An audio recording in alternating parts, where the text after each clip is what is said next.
இல்லாமல்ல அன்னையாக விளங்கக்கூடிய வாராகி அம்பாளுடைய மலரடிகளையும் பணிந்து உலகம் முழுவதும் வாழக்கூடிய ஆஸ்ட்ரோ பக்தி டாக் நேயர்கள் அனைவருக்கும் உங்கள் தாம்பரம் ஸ்ரீ வாராகி ஈசனேசன் சுவாமிகளுடைய நல்லாசிகள், வாழ்த்துக்கள். அன்பு நேயர்களே, உலகம் முழுவதும் வாழக்கூடிய என் அன்பு நேயர்களே, பக்தர்களே அனைவருக்கும் இனிய தமிழ் புத்தாண்டு நல்வாழ்த்துக்கள். ஸோ குரோதி வருஷம் நம்ம எல்லாருக்குமே தெரியும். தமிழ் வருஷம் மொத்தம் 60 ஆண்டுகள் உடையது. இந்த 60 வருஷத்தை தான் மாற்றி மாற்றி வந்துகிட்டே இருக்கும். ஸோ மற்ற ஆண்டுகளுக்கெல்லாம் எண்ணிக்கை தான் கணக்கு. இப்போ இங்கிலீஷில் எடுத்துட்டிங்கனாக்கா 1800, 1900, 2000, 2100, 2200 அப்படி போயிட்டே இருக்குமே தவிர, இப்போ தமிழ் புத்தாண்டுகளை பொறுத்தவரையில் 60 ஆண்டுகள். அப்படியாக இந்த வருடம் குரோதி வருடம். வருஷத்தின் பேரை கேட்கும் போதே நமக்கு எல்லாம் கொஞ்சம் டஃப்பாக இருக்க மாதிரி, ஏதோ ஒரு பெரிய டிஸ்கஷன் வைக்கிற மாதிரி தோணும். அந்த அளவுக்கு குரோதி வருஷமாக இருந்தாலுமே கூட மழை அதிகமானதாக இருக்கும் இந்த வருஷத்தில். மெயினாக ராஜா செவ்வாய் பகவானாக வருகிறார். செவ்வாயும் சனியும் இந்த வருஷத்தில் ஆதிக்கம் மிக்கவர்களாக இருக்கிறார்கள். கிரக மாற்றங்கள் நிறைய நிகழப்போகுது. இந்த கிரக மாற்றங்களில் மெயினாக இந்த வருஷத்தில் சனியுடைய வக்ரம் இருக்குது. சனியுடைய வக்ரம் 12 ராசிக்கும் மிகப்பெரிய அளவில் மாற்றங்களை கொடுக்க போகுது. சனி வக்ரம்னா நம்ம பார்க்க போகிறோம் எப்பப்போ வரப்போகுது. அதாவது ஜூலை மாதம் 15 தேதிக்கு மேலே அந்த சனியுடைய வக்ரம் நிகழப்போகுது. அதே போல் புரட்டாசி ஐப்பசி மாதத்தில் குருவுடைய வக்ரம் நிகழப்போகுது. அப்போ இந்த சனி வக்ர காலங்களில் மிகப்பெரிய மாற்றங்கள்லாம் ஏற்பட போகுது. அப்போ இந்த வருடம் முழுவதுமே கூட 2024 ஏப்ரல் 14ஆம் தேதி முதல் 2025 ஏப்ரல் 14 தேதி வரை இந்த ஒரு வருட காலம் இந்த கிரக அமைப்புகளை கொண்டு, ரிஷபராசி குரு இருக்கிறாரு, கும்பத்தில் சனி இருக்கிறாருன்னா இந்த கிரக அமைப்புகளை கொண்டு என்னவெல்லாம் நடக்கப் போகுது, குறிப்பாக உங்கள் ராசிக்கு என்ன நடக்கப் போகுது, என்னெல்லாம் மாற்றங்கள் வரப்போகுது அப்படிங்கிறத பார்க்க போகிறோம். வாருங்கள் தமிழ் புத்தாண்டு ராசிகளை பார்க்கலாம். அன்பார்ந்த மேஷ ராசி அன்பர்களே, மேஷராசியை பொறுத்தவரையிலே இந்த தமிழ் புத்தாண்டு சிறப்பானதாகவே அமையும். காரணம் என்னன்னு சொன்னாக்கா, இது நாள் வரையில் உங்கள் ஜென்மத்தில் இருந்து வந்த குரு பகவான் ராசிக்கு 2வது வீடாகிய 2வது வீட்டில் தனஸ்தானத்தில் அமைகிறார். அதுவும் சுக்கிரன் வீட்டில் செல்வங்களுக்கு அதிபதியாக விளங்கக்கூடிய ஐஸ்வர்யங்களை நாங்கள் தனம், தானியம், தைரியம், விஜயம், வீரியம், அபயம், ஆயுகு, ஆரோக்கியம் அப்படின்னு சொல்லக்கூடிய 8 விதமான ஐஸ்வர்யங்களுக்கும் அதிபதியாக விளங்கக்கூடிய சுக்கிர பகவானுடைய வீட்டில் இருக்கக்கூடிய குரு பகவான். அப்போ அது ஒரு குரு மகாலட்சுமி யோகத்தையோடு மேஷராசிக்கு அற்புதமான பலன்கள், நிறைய தனவரவுகள், பணவரவுகள் அமைய போகுது. மற்ற ராசிகளை விட மேஷ ராசியை பொறுத்தவரையிலே எடுத்த காரியத்தில் எல்லாம் வெற்றி பெறப் போகிறீர்கள். எடுத்த காரியம் கைகூடும். எடுத்த முயற்சிகள் எல்லாம் உங்களுக்கு வெற்றியாக அமையும் மேஷராசி அன்பர்களே.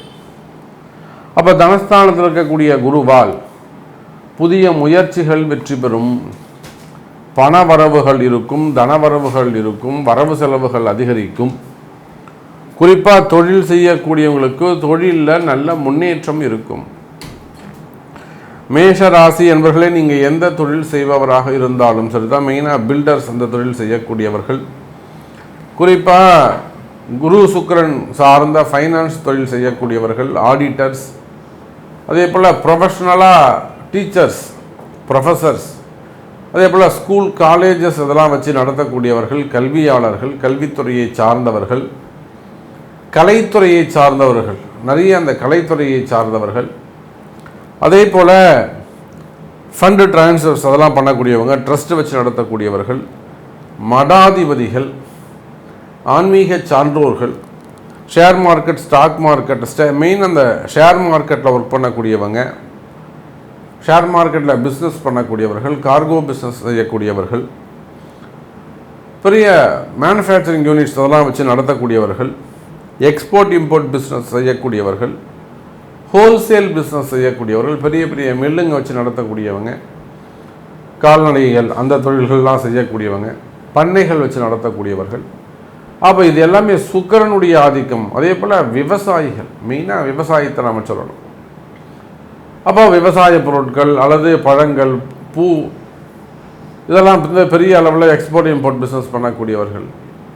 அப்போ நீங்கள் எந்த தொழில் செய்பவராக இருந்தாலும் இந்த மாதிரியான தொழில் செய்யக்கூடியவங்களுக்கு எல்லாருக்குமே சுக்கிரன் சார்ந்த தொழில்கள், இன்னும் குறிப்பாக சொல்ல போனாக்கா சினிமா துறையை சார்ந்தவர்கள், சினிமா துறையில் நடிப்புத்துறை, மேக்கப் ஆர்டிஸ்டாக இருக்கக்கூடியவங்க, அவங்களுக்கு துணை நடிகர்களாக இருக்கக்கூடியவர்கள். அதே போல் சுக்கிரன் சார்ந்த தொழில்கள், மீடியா துறையில் இருக்கக்கூடியவர்கள், சின்ன திரையில் இருக்கக்கூடியவர்கள். அப்போது இந்த குருவும் சுக்கிரனும் இணைகின்ற பொழுது நான் குறிப்பிட்டு சொல்லக்கூடிய, சுட்டி காட்டக்கூடிய இந்த தொழில்கள் எல்லாம் மிகவும் சிறப்பான முறையில் இருக்கும்.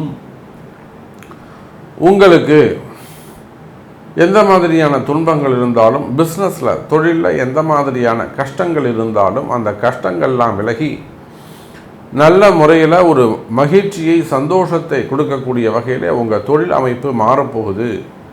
மேஷ ராசி அன்பர்களே, வேலை மாற்றங்கள் நிறைய நிகழப்போகுது. வேலையில் சந்தோஷமான காலமாக மாறப்போகுது. நீங்கள் வேலை செய்கிற இடத்துல உங்களுக்கு இருக்கக்கூடிய கஷ்டங்கள் மாறும். என்னுடைய மேல் அதிகாரி என்கிட்ட பேச மாட்டேங்கிறார் சார், என் பாஸ் என்கிட்ட பேசலை, நேற்று வரலும் என்கிட்ட பேசிக்கிட்டு இருந்தார், இப்போ பேச மாட்டேங்கிறாரு. அப்போ அந்த மாதிரியான இருக்கக்கூடிய கஷ்டங்கள். அதோடு மட்டுமல்ல மேஷராசி என்பர்களே, வேலையில் நிறைய மாற்றங்கள், இடமாற்றங்கள் நிகழப்போகுது. அதே போல் வெளிநாட்டில் வேலை செய்யக்கூடியவர்கள், வெளிநாட்டில் நல்ல வேலைக்காக காத்திருக்கக்கூடிய மேஷராசி அன்பர்களுக்கும் நிறைய மாற்றங்கள் நிகழப்போகுது. ஜாப் ஆப்பர்ச்சுனிட்டிஸ் நிறைய ஓப்பன் ஆக போகுது. அப்போ நிறைய எனக்கு ஒரு ப்ரமோஷன் வேணும் சார், நான் இன்னும் அன்ஆத்தரைஸ்டாக இருக்கேன் கம்பெனியில், எனக்கு ஆத்தரைஸ் கிடைக்குமா, என்னை பர்மனெண்ட் பண்ணுவாங்களா, அல்லது எனக்கு ஒரு ப்ரமோஷன் கிடைக்குமா, எனக்கு ஒரு முன்னேற்றம் இருக்குமா, இந்த மாதிரியெல்லாம் கேட்கக்கூடிய மேஷ ராசி அன்பர்களே, உங்களுக்கெல்லாம் நல்ல முன்னேற்றம் நிகழப்போகுது. ஒரு வளர்ச்சிக்கான காலம் உங்களுக்காக காத்திருக்கிறது மேஷ ராசி அன்பர்களே. வேலை செய்கிற இடத்துல உங்களுக்கு இருக்கக்கூடிய கஷ்டங்கள், ஏன்னா வேலையில் ரெகக்னைஸ் பண்ணல, ஆத்தரைஸ் பண்ணல, ஸோ வேலைக்கு போகிறதுக்கே எனக்கு கொஞ்சம் மன வருத்தமாக இருக்குது, கஷ்டமாக இருக்குது, அல்லது ஒரு டிப்ரெஷனாக இருக்குது, ஒரு கன்ஃபியூஷனாக இருக்குது. இப்போ வேலை செய்கிற இடத்துல உங்களுக்கு நல்ல முன்னேற்றம் ஏற்படும். மதிப்பு மரியாதை கூடும். அது கொஞ்சம் குறைவாக இருக்குமே, ஆனால் அந்த மதிப்பு மரியாதையெல்லாம் கூடுவதற்கு வாய்ப்புகள் உண்டு. அதே போல் புதிய வேலை வாய்ப்புகள் கிடைக்கும். எனக்கு 45 வயசாகுது, 52 வயசாகுது, ஸோ ஜாப் ஆப்பர்ச்சுனிட்டி எனக்கு கிடைக்குமா அப்படின்னு கேட்டிங்கனாக்கா நிச்சயமாக ஜாப் ஆப்பர்ச்சுனிட்டிஸ் கிடைக்கும். அதே போல் குறிப்பாக ஒரு சில மேஷராசி அன்பர்கள் அரசியல் துறையை சார்ந்தவர்கள், அரசியல் ஈடுபட்டு இருக்கக்கூடியவர்கள், ஒரு சில அரசியல் தலைவர்களுக்கு சட்ட சிக்கல்கள் ஏற்பட்டிருக்கும். அரசியல் தலைவர்களும் இருக்கலாம். அதே சமயத்தில் உயர்ந்த தொழில் செய்யக்கூடியவர்கள், சமுதாயத்தில் உயர்ந்த நிலையில் நல்ல ஒரு கௌரவமான குடும்பத்தில் இருக்கக்கூடியவர்கள், இவங்க ஒரு சிலருக்கு அந்த சட்ட சிக்கல்கள், சட்டத்தினால் வரக்கூடிய சிறை தண்டனைகள் மற்றும் அதற்கு சமமான மன பயம், மனக்குழப்பம், இது எப்போ நடக்குமோ, இது கேஸ் வந்துடுமா, இல்லை வேறு ஏதாவது அரெஸ்ட் வந்துடுமா, ஜாமீன் கொடுப்பாங்களா, இந்த மாதிரியான ஒரு சில குழப்பங்கள் இருக்கும். ஏன்னா சனியுடைய பார்வை அங்கே படுது. அப்போ அந்த மாதிரியான இடங்களில் மேஷராசி என்பவர்கள் ரொம்ப எச்சரிக்கையாக, கவனமாக நடந்து கொள்ள வேண்டும். அப்போ இந்த கர்ம வினையை ஒரு ஜெயில் யோகமோ அல்லது ஒரு சிறை தண்டனை யோகமோ இருக்குமே ஆனால், அல்லது ஆல்ரெடி அங்கே சிறையில் தான் இருக்குங்க, அதை கொஞ்சம் விடுவிக்கணும் அப்படின்னாக்கா அதுக்கெல்லாம் விமோச்சன காலம். அப்போ விமோச்சன காலம் வரணும்னா என்ன செய்யணும்? அந்த விமோச்சனத்துக்கான வழிகளை நீங்கள் தேர்ந்தெடுக்க வேண்டும். அதுக்குரிய பரிகாரங்கள், சமமான பரிகாரங்கள், அதெல்லாம் செய்வீர்களே ஆனால் அந்த பரிகாரங்கள் ஜெயிக்கக்கூடிய காலம், அந்த பரிகாரங்கள் ஜெயிக்கக்கூடிய காலம். அப்போது நீங்கள் அந்த காலம் அறிந்து தான் ஒரு விஷயத்தை நம்ம செய்யணும். இப்போ இதுக்கு முன்னாடி நான் நிறைய பரிகாரம் பண்ணேன், அந்த கோவிலுக்கு போனேன், இந்த கோவில் போனேன், இத்தனை கோடி செலவு பண்ணால் கிடையாது. அப்போ அதுக்கான கால நேரங்கள் கைகூடி வருகிறது. அப்போ இந்த சமயம் பார்த்து அந்த கிரகம் திரும்பும்போது நம்ம அவர் போய் பக்கத்துலன்னா நம்மளை அவர் பார்த்துருவார். அப்போ அந்த மாதிரி தீராத பிரச்சனைகள், வம்பு வழக்குகள், குடும்ப பிரச்சனைகள், சட்ட சிக்கல்கள் இருக்குமே ஆனால் நீங்கள் அரசியலில் இருந்தாலும் அல்லது தேசியத்தில் இருந்தாலும் அல்லது பொது வாழ்விலே ஒரு கௌரவமான போஸ்டிங்கில் இருந்தாலும் வம்பு வழக்குகள் அந்த மாதிரிலாம் இருக்குமே. ஆனால் அதெல்லாம் அவங்க பிறப்பு ஜாதகத்தை கொண்டு சரிவர பிராயச்சித்தம் செய்வீர்களே ஆனால் விடுவிப்பதற்கு நிறைய விமோசன காலம் பிறக்கின்றது மேஷராசி அன்பர்களே. அதே போல் குடும்பத்தை பொறுத்தவரையில் மேஷராசி என்பர்களே சிறப்பான காலம். குடும்பம் அற்புதமாக இருக்கும், கவலையப்படாதீங்க. கணவன் மனைவி ஒற்றுமை மேலோங்கும். இன்னும் நிறைய தனி குடித்தனம் வருவதற்கான வாய்ப்புகள் பெருகும். இடமாற்றம் இருக்கும். திருமணமாகி இருக்கும், கூட்டு குடும்பமாக இருப்பீங்க, வெளியில் போகிறதுக்கு வாய்ப்பே இருக்காது. உங்களுக்கு ஏதாவது ஒரு வெளியூரில் வெளி மாநிலத்தில் உங்களுக்கு ஜாப் கிடச்சி அந்த ஜாபை பேஸ் பண்ணி கொஞ்சம் வெளியில் வருவதற்கான வாய்ப்புகள் உண்டு. ஸோ நிறைய ப்ரைவசி கிடைக்கும். அந்த கணவன் மனைவியுடைய அந்யோன்ய பாவம் ஒற்றுமை மேலோங்கும். சிறு சிறு கருத்து வேறுபாடுகள் இருக்குமே, அதனால் அந்த கருத்து வேறுபாடுகள்லாம் விலகி நல்ல முன்னேற்றம் ஏற்படும். மேஷராசி அன்பர்களே. மேஷராசி நேயர்களே, உங்களுக்கு இந்த தமிழ் புத்தாண்டு வருட பலன்களை பற்றி இப்போ விரிவாக சொல்லியிருக்கிறேன். இது நாள் வரைக்கும் உங்கள் ராசியிலே தான் குரு இருந்தார். அவர் ஏப்ரல் 14 தமிழ் புத்தாண்டு பிறக்கிறது. மே 1 குரு பயிற்சி ஆகிறது. ஸோ கிட்டத்தட்ட ஒரு 15 நாள் வரைக்கும் தான் அந்த மேஷத்தில் குரு இருக்க போகிறார். அதுக்கப்புறம் விலகி 2ஆம் இடத்துக்கு போகிறார். எப்படி எதுவாக இருந்தாலும் உங்கள் ராசிக்கு 2ஆம் இடத்துல தான் குரு அப்படி சொல்லப்படுது. ஏற்கனவே 12 ராகு, 6 கேது, 11 சனி. குரு மட்டும்தான் விதிவிலக்காக நல்ல ஸ்தானத்திலே அமையவில்லை. இப்பொழுது அவரும் அமைந்து விட்டார். உங்களுக்கு எல்லாமே எல்லா கிரகங்களும் வருஷ கிரகங்களான குரு, ராகு, கேது, சனி பகவான் இந்த மாதிரி வருடக்கோள்களை வைத்து தான் ஆங்கில புத்தாண்டாக இருந்தாலும் சரி, தமிழ் புத்தாண்டாக இருந்தாலும் சரி பலன்கள் சொல்வது வழக்கம். அப்பொழுது தான் சொல்லப்படும். மற்ற மாத கிரகங்களை வைத்து சொல்ல முடியாது. ஏன்னா மாதம் மாறிக்கொண்டே இருக்கக்கூடிய கிரகங்கள். அப்படி பார்க்கும்பொழுது மேஷராசிக்கு இந்த தமிழ் புத்தாண்டு மிக மிக அருமையான புத்தாண்டு பலன்களை கொடுக்க இருக்கிறது. குருவும் 2ஆம் இடத்துக்கு வந்துட்டார் உங்களுக்கு. அதனால் இதனால் வர இந்த பண வரவு, பண தட்டுப்பாடு அறவே நீங்கிவிடும். கேட்ட இடத்துல தான் பணம் கிடைக்கும். அதுவே எதிர்பாராத விஷயத்திலும் நடக்கும் பணம். அதனால் பணம் சரளமாக வரும்பொழுது நீங்கள் எல்லா வேலையும் செய்து முடித்து விடுவீர்கள். ஏற்கனவே 12 ராகு இருக்கும்போது உங்களுக்கு அந்த வெளியூர் வெளிநாடு அமைப்புகள் ஏற்பட்டிருக்கும். அது இப்பொழுது நல்ல நிலைமைக்கு வந்து அதன் மூலம் பயன் பெறுவீர்கள். இனிமேல் தான் இது நாள் வரைக்கும் பயன் பெறாமல் இருந்திருப்பீர்கள். இந்த குரு 2ஆம் இடத்துக்கு வந்து விட்டபடியால் அதன் மூலமாக பயன் பெறுவீர்கள். கடன் வழக்கு பிணை இருந்திருக்கும், அந்த பிரச்சனைகள் எல்லாமே இப்போ தீர்ந்துடும். வழக்குகள் நிலுவையில் இருந்தால் அது முடிவுக்கு வரும். ஒரு நோய்வாய்ப்பட்டு இருந்தீங்கன்னா அதுவும் வந்து நல்ல ஒரு மருத்துவமனையிலையோ நல்ல அனுபவமிக்க மருத்துவர் மூலமாகவோ நீங்கள் சென்று அதை வந்து நிவர்த்தி செய்து கொள்ளக்கூடிய காலகட்டமாக இது விளங்கப் போகிறது. இதுவும் இல்லாமல் கடன் கேட்ட இடத்துல தான் கடன் கிடைக்கும். இனிமேல் கொடுக்கல் ஏற்கனவே சொல்லிவிட்டேன் இல்லையா, பணம் வரவு வரும்பொழுது அந்த கடன் கேட்கும்போது அதுவும் பணமாக தான் சொல்லப்படுகிறது. இது வரைக்கும் கடன் கேட்டிருந்தால் கூட யோசிப்பார்கள், இப்போ தரேன் அப்புறம் பார்க்கலாம் அப்படிலாம் சொல்லுவாங்க. ஆனால் இப்பொழுது குரு மாறிவிட்டபடியால் இந்த தமிழ் புத்தாண்டு முதல் உங்களுக்கு பணம் சரளமாக வந்து சேரும். கேட்ட இடத்துல கடன் கிடைக்கும், கொடுக்கல் வாங்கல் சீர்படும். இது மாதிரிலாம் நடக்கும். இதுவும் இல்லாமல் உங்களுக்கு வீட்டில் உள்ள பெண்களின் கை ஓங்கியிருக்கும். அவங்க வந்து நல்லா தைரியமாக இருப்பாங்க, துணிச்சலாக இருப்பாங்க. அவங்க உங்களுக்கு வழி சொல்லிக் கொடுப்பாங்க. நீங்கள் ஆணாக இருந்தால் பெண் வந்து உங்களுக்கு வழி சொல்லிக் கொடுப்பாங்க. அது மூலிமா போங்க, நம்மளுக்கு நல்லது நடக்கும்னு சொல்லுவாங்க. அதே மாதிரி தான் நடக்கும். அதே மாதிரி வெளிவட்டார பழக்கங்கள்லாம் நல்லாவே இருக்கும். இது இல்லாமல் நல்லா பார்த்தீங்கன்னாக்கா உங்களுக்கு அக்கம் பக்கம் வீட்டுக்காரங்க மூலிமா நல்ல உதவிகள் கிடைக்கும் மேஷராசிக்காரங்களுக்கு. இதுவும் இல்லாமல் உத்தியோகத்தில் இருக்கணும். கண்டிப்பாக மேஷராசிக்காரங்களுக்கு உத்தியோகத்தில் இருக்கிறதுக்கு உத்தியோக கண்டிப்பாக கிடைக்கும். இடமாற்றம் கண்டிப்பாக ஏற்படும். இடமாற்றம் ஏற்பட்டு அதன் மூலிமா நல்ல பலன் உங்களுக்கு கிடைக்க போகுது. இது இல்லாமல் உங்களுக்கு பிரிந்து போனவர்கள், அது நண்பர்களாக இருந்தும் சரி உறவினர்களாக இருந்தும் சரி, பிரிந்து சென்றவர்கள் விரும்பி வந்து சேர்வார்கள். அவங்களே தான் வந்துடுவாங்க.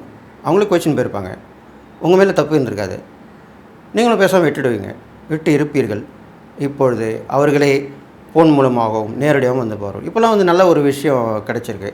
அப்போல்லாம் வந்து ஃபோன் வசதிகள்லாம் ரொம்ப குறைவாக இருந்தது. இப்போலாம் பார்த்தீங்கன்னாக்கா ஃபோன்லேயே ஒரு சாரி சொல்லிட்டு நேரில் வந்து பேசிடுவாங்க. நேரில் பேசும்போது கொஞ்சம் சண்டை போட்டு போயிட்டாலே ஒருத்தர் முகத்தை பார்க்குறது கஷ்டமாக இருக்கும். ஒரு கொடுக்கல் வாங்கலும் சரி, ஒரு தகாத வாட்டில் பேசினா கூட ஒருத்தர் முகத்தை பார்க்கணும் கஷ்டமாக இருக்கும். இப்போல்லாம் என்ன பண்ணிடுறாங்கனாக்கா ஃபோன்லேயே பேசுகிறாங்க. இதில் வீடியோ கால் வேறு வருது. அந்த வீடியோ கால்லையும் பேசிவிட்டு சாரி அப்படின்ட்டா முடிஞ்சது, அவள் தான். நேருக்கு நேர் பார்க்க போகிறதில்ல. அதுக்கப்புறம் நீ அடுத்த தடவை செகண்ட் டைம் வந்து நீங்கள் நேரில் போய் பார்த்து பேசிட்டீங்கன்னா சப்ஜெக்ட் ஓவர், அவ்வளோதான். இது ரொம்ப ஈஸியான விஷயமா இருக்குது. அதனால் இதுவும் நன்மையான பலன் தான். செல்ஃபோன் வந்திருக்கனால நன்மையும் இருக்குது, தீமையும் இருக்குது. அதில் நன்மையை மட்டும் நம்ம எடுத்துப்போம். அதனால் அந்த விலகி போனவர்கள்லாம் விரும்பி வந்து சேருவாங்க. இதனால் உங்களுக்கு நல்லது தான் நடக்க போகுது. இதெல்லாம் வந்து உங்களுக்கு பெரிய பரிகாரம்லாம் ஒன்றும் நான் சொல்ல போகிறதில்ல. இந்த தமிழ் புத்தாண்டு ரொம்ப அருமையான புத்தாண்டாக தான் உங்களுக்கு இருக்க போகிறது. இன்னும் ஒன்று, நீங்கள் கொஞ்சம் உங்களுடைய ராசின்றபடியான நீங்கள் இந்த ராசியில் பிறந்திருக்கனால கோபங்கள், பிடிவாதங்கள் இரண்டுத்தையும் விட்டுட்டாக்கா கண்டிப்பாக உங்களுக்கு நன்மை தான் நடக்கும். முருகர் வழிபாடு தொடர்ந்து செஞ்சுட்டு வாங்க. ஆறுபடி வீடு முருகர் போக முடிஞ்சால் போயிட்டு வாங்க. இது இல்லாமல் வள்ளி தேவனுடைய முருகர் வந்து வழிபட்டு வந்தீங்கன்னா உங்களுக்கு எல்லா சக்திகளும் கிடைக்கும். இச்சாசக்தி, கிரியாசக்தி, ஞானசக்தி 3 சக்தி சேர்ந்தது தான் முருகர் வள்ளி தெய்வானை அம்சமாக விளங்குறாரு. இதெல்லாம் பண்ணிட்டு வரலாம். தான தர்மங்கள் நிறைய பண்ணிட்டு வாங்க. ஏன்னா உங்களுக்கு வந்து நல்ல விஷயம் நடக்க போகுது. பரிகாரம்லாம் தேவையில்லை. அப்போ அதுக்கு பதிலாக தான தர்மங்கள் பண்ணிட்டு வாங்க. தான தர்மம் பண்ணிட்டு வந்தால் ரொம்ப நல்லது. ஜீவராசிகளுக்கு தான தர்மம் பண்ணலாம், மனிதர்களுக்கு பண்ணலாம். இதில் நான் அந்த பதிவில் ஒன்று சொல்லுவேன். மனிதர்கள் என்ற போது இல்லாதப்பட்டவங்களுக்கு தான் சொல்லணும். எல்லாருமே திருப்பி அதை தான் நீங்கள் தவறு செஞ்சிட்டீங்க. நான் பார்க்கும்போது கேட்கும்போது அப்படி தான் படுது. கோயிலுக்கு வர போகிறவங்களுக்குலாம் தான தர்மம் பண்ணுறது பிரயோஜனம் இல்லை. அக்கம்பக்கத்தில் இருக்கிறவங்க, சொந்தக்காரங்க, நண்பர் அவங்களுக்குலாம் தான தர்மம் பண்ணுறது பிரயோஜனம் இல்லை. ஒன்றுமே இல்லாமல் நிர்கதியாக இருப்பாங்க. அது நம்மளுக்கு யாராவது சாப்பாடு போடுவாங்களா, நம்மளுக்கு யாராவது துணி கொடுப்பாங்களா, நம்மளுக்கு யாராவது பொருளுதவி பண்ணுவாங்களா அப்படின்னு ஏங்கின்னு இருப்பாங்க பாருங்கள். அவங்கள பார்த்து நீங்கள் தான தர்மம் பண்ணணும். அதுதான் உண்மையான தான தர்மம் சொல்லப்படுது. அப்போது அந்த மாதிரி தான தர்மம் பண்ணிட்டு வந்தீங்கன்னாக்கா கண்டிப்பாக இந்த வருடத்தை நீங்கள் தாண்டி வந்துடுவீங்க. இப்போ ஆண்டு பலன் என்பது ஏறக்குறைய ஆண்டு கிரகங்களை கருத்தில் கொண்டு தான் நம்ம பலனை சொல்ல வேண்டியிருக்கு. அதாவது முதல்ல சனி பகவான், ராகு பகவான், கேது பகவான், குரு பகவான், இந்த கிரகங்களுடைய சஞ்சார நிலை, ஆதிக்க நிலை எப்படி இருக்குது, பார்வை நிலை எப்படி இருக்குது, அதை கருத்தில் கொண்டு தான் நம்ம வந்து ஒவ்வொரு ராசிக்கும் பலன்களை சொல்ல வேண்டியிருக்கு. இப்போ மேஷ ராசியை பார்க்கலாம். மேஷ ராசி காலபுருஷனுக்கு முதல் ராசி. அஸ்வினி, பரணி, கார்த்திகை முதல் பாதம் உள்ளடக்கியது. இந்த மேஷ ராசிக்கு பொறுத்தவரையிலையும் பார்த்திங்கன்னு சொன்னால் முதல்ல நம்ம குருவை எடுத்துக்கலாம். குரு பொறுத்தவரையிலையும் ஒரு 18 நாள் பிறகு 18 நாள் வரைக்கும் தான் மேஷத்தில் இருக்கார். அதுக்கப்புறம் பார்த்திங்கன்னா ரிஷபத்துக்கு 2ஆம் இடம் வந்து விடுகிறார். அதிகபட்சமாக அதாவது இப்போ ரிஷபத்தில் இருக்கிறது 2ஆம் இடம் என்பது ரொம்ப அற்புதமான இடம். குருவுக்கு ஸ்தான பலம் அப்படின்னு சொல்லக்கூடிய ஒரு இடங்க. குரு பகவான் ஒரு ராசிக்கு 2, 5, 7, 9, 11 ஆகிய இடங்களுக்கு வரும்பொழுது அற்புதமான பலன்களை வாரி வழங்குவார்னு ஜோதிட கிரந்தம் சொல்கிறது. அப்போது குரு பகவான் பொறுத்தவரையிலும் 2ஆம் இடத்தில் இருக்கிறது. இந்த மேஷ ராசி அன்பர்களுக்கு இந்த ஆண்டு, குரோதி ஆண்டு அற்புதமான பலன்களை வாரி வழங்கப் போகிறது. பல மழை பொழியும், பொருளாதாரத்தில் மேன்மை சுபிட்சம் இருக்கும், கொடுக்கல் வாங்கல் தாராளமாக நல்லதே நடக்கும், பணம் பல வகையில் வந்து பையை நிரப்பும், குடும்பத்தில் நிம்மதி, சந்தோஷம், குதூகலம் ஏற்படும். குடும்பத்தில் பார்த்தீங்கன்னு சொன்னால் உங்கள் சொல்லுக்கும் செயலுக்கும் மதிப்பு மரியாதை ஏற்படும். ஏன்னா வாக்கு ஸ்தானத்தில் குரு பகவான் இருக்கிறதால உங்கள் வாக்கினை தொழிலாக கொண்டு செயல்படக்கூடிய இந்த மேஷராசி அன்பர்களுக்கு அற்புதமான ஒரு ஆண்டு அப்படின்னே சொல்லலாம். சாதிக்கக்கூடிய ஒரு ஆண்டு. பொருளாதார ஏற்றம் இருக்கும், குடும்பத்தில் மகிழ்ச்சி, கணவன் மனைவி ஒற்றுமை, சந்தோஷம், குதூகலம், வீட்டிற்கு வரக்கூடிய விருந்தாளிகள் மற்றும் நண்பர்களுடைய வட்டாரத்தால் வீடே கலகட்டம், சந்தோஷமாக இருப்பீங்க. அது மட்டும் இல்லைங்க, இது நாள் வரைக்கும் பார்த்தீங்கன்னு சொன்னால் உங்களை பொறுத்தவரையிலையும் கணவன் மனைவிக்குள்ள பிரச்சனைகள், பிரிவினைகள் ஏதாவது இருந்தாலும் இந்த ஆண்டு ஒன்று சேர வாய்ப்புகள் இருக்குது, சந்தோஷமாக இணைய வாய்ப்புகள் இருக்குது.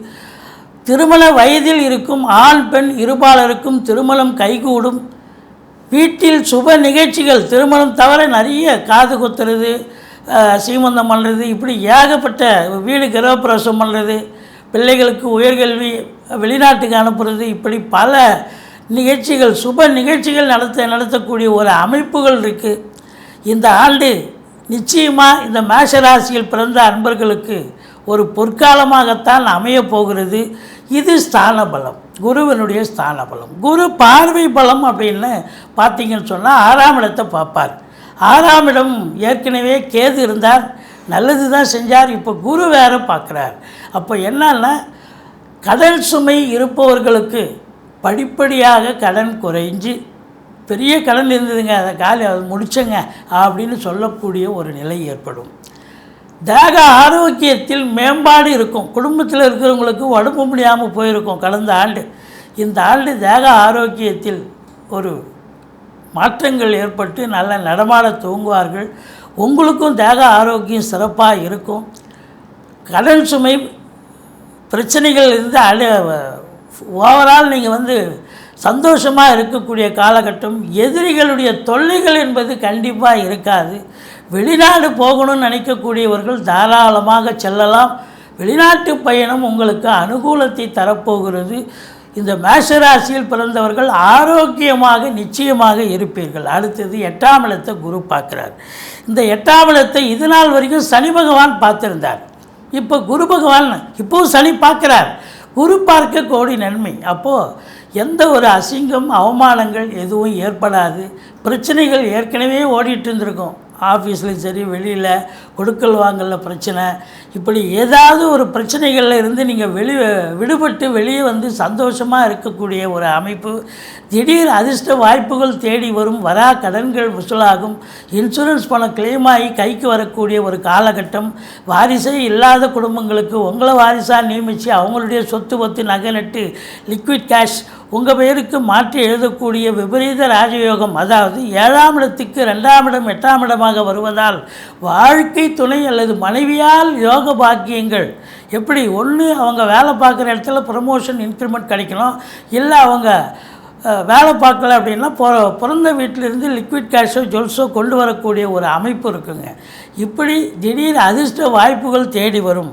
10ஆம் இடத்தை குரு பார்க்கிறார். இப்போ 10ஆம் இடம் என்பது குரு பார்வையில் இருக்கிறது. 11ஆம் இடத்தில் 10க்குடைய சனி பகவான் இருக்கிறார். இது அற்புதமான ஒரு அமைப்புங்க. இந்த மேஷ ராசிக்கு கிரகங்களுடைய இந்த ஆண்டு கிரகங்களுடைய சஞ்சார நிலையை பார்க்கும் பொழுது மிக மிக சிறப்பாக இருக்கிறது. புதிய தொழில் துவங்க நினைக்கிறவங்க தொழில் துவங்கலாம். நல்ல நம்பி கடன் வாங்கி தொழிலில் போடுங்க, தொழில் அபிவிருத்தி ஆகும். உத்தியோகத்துக்காக காத்திருக்கிறவங்க முயற்சி பண்ணி எந்த துறையில் முயற்சி பண்ணுறீங்களோ அந்த துறையிலேயே உங்களுக்கு வேலைவாய்ப்புகள் தேடி வரும். வேலையில் இருக்கிறவங்க, அரசு உத்தியோகத்தில் இருக்கிறவங்களுக்கு சலுகைகள் அனைத்தும் கிடைக்கும். பார்த்திங்கன்னு சொன்னால் ட்ரான்ஸ்ஃபருக்காக காத்திருக்கிறவங்க, ப்ரமோஷனுக்காக காத்திருக்கிறவங்க, இல்லை இன்க்ரிமெண்ட் எனக்கு விட்டு போச்சு அதுக்காக காத்திருக்க எல்லோருக்கும் உங்களுக்கு சலுகைகள் கிடைக்கக்கூடிய ஒரு காலகட்டம். மேலிடத்தில் செல்வாக்கினை பெறுவீர்கள். உங்களுடைய இது நாள் வரைக்கும் உங்களை யாரும் பயன்படுத்திக்கல, உங்களை பெருசாக இது பண்ணலாம். ஆனால் இப்போ உங்களை ரெகக்னைஸ் பண்ணக்கூடிய அளவுக்கு உங்களுக்கு மதிப்பு மரியாதை நீங்கள் வேலை பார்க்குற இடத்துல உயரும் அப்படின்னு சொல்லலாம். இப்போ 11ஆம் இடத்துல சனி பகவானே இருக்கார். 11ல் எந்த ஒரு கிரகமும் இருந்தால் அளப்பரிய ஒரு பலனை தரும். அப்போ தொழில் ரீதியாக நீங்கள் தொழில் ரீதியாக ரெட்டிப்பு வருமானத்தை கண்டிப்பாக பார்க்க வேண்டிய ஒரு சூழல். பணம் பல வகையிலேருந்து பையை நிரப்பும். அதாவது கோடீஸ்வர யோகம், குபேர சம்பத்து இந்த சனி பகவானும் இந்த குரு பகவானும் இப்போ குரு 10ல் இருக்கிறதாலையும் இன்னும் பாருங்கள், ராகு பகவான் உங்களுக்கு 12ஆம் இடத்தில் இருக்கார். அப்போ வெளிநாடு போகணும்னு நினைக்கக்கூடிய அன்பர்கள் தாராளமாக போங்க, நல்லதே நடக்கும். அந்நிய பொருளாதாரம் வீடு தேடி வரப்போகிறது. உங்களை பொறுத்தவரையிலையும் உள்நாட்டு வாணிபம், வெளிநாட்டு வாணிபம், ஏற்றுமதி இறக்குமதியாளர்கள், ஷேர் மார்க்கெட்டில் இன்வெஸ்ட் பண்ணுறவங்க, ஸ்பெக்குலேஷன் பண்ணுறவங்க, ஆன்லைன் பிஸ்னஸ் பண்ணுறவங்க, ஹோட்டல் பிஸ்னஸ் பண்ணுறவங்க, இவங்களுக்கெல்லாம் ஒரு சிறப்பான ஒரு காலகட்டம். நல்ல சம்பாத்தியத்தை பார்க்க போகிறீங்க. உங்களுடைய பிள்ளைகள் வெளிநாடு போகணுன்னா அவங்க ஜனனகால ஜாதகத்தை பார்த்து இப்போது அதற்கு ஏற்புடையதாக இருக்கும் பட்சத்தில் தாராளமாக செல்லலாம். சாதிக்கக்கூடிய ஒரு காலகட்டம்.